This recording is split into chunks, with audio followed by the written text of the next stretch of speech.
Cette édition du Monumental Tour ici à Nancy est une édition exceptionnelle puisqu'elle s'inscrit dans l'anniversaire, les 40 ans de la labellisation de la place Stanislas à l'UNESCO. Avec Standit, c'est une agence qui conçoit des vidéomappings architecturaux monumentaux, qui réalise des contenus multimédia et qui fait de l'intégration de dispositifs digitaux. Nous accompagnons le Monumental Tour, la rencontre entre l'électro et le patrimoine, la rencontre également entre le patrimoine architectural et la création contemporaine. Alors nous sommes aujourd'hui sur les toits de la place Stanislas à Nancy, qui est une des plus grandes places d'Europe, une des plus belles places d'Europe, élue monument préféré des Français en 2021.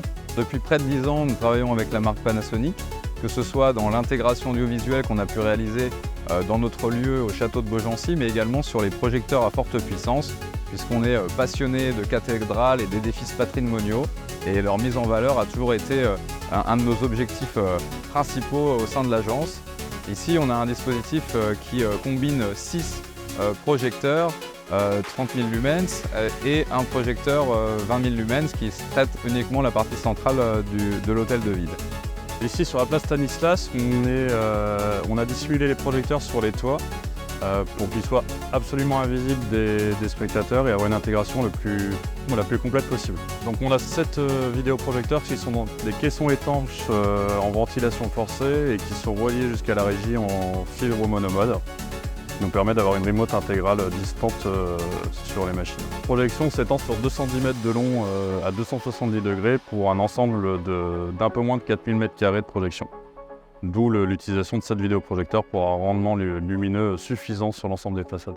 Sur le setup, on a 6 RQ35 et un RQ22.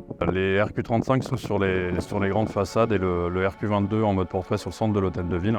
L'avantage d'avoir sélectionné les RQ35 sur ce projet, c'est déjà en premier lieu le rapport taille, poids, machine, rendement, qui est très intéressant par rapport aux caissons et aux conditions climatiques qu'on peut avoir à Nancy sur les toits. Et l'autre fonction qui est très intéressante pour l'exploitation, c'est le mode pré-chaud quand on est sur l'interface réseau du projecteur pour pouvoir vérifier le signal à distance, savoir si le signal est propre et qu'on n'a pas de soucis de transmission. Ils sont disponibles sur le réseau pour qu'on puisse les monitorer et les piloter à distance sans que personne n'intervienne sur place.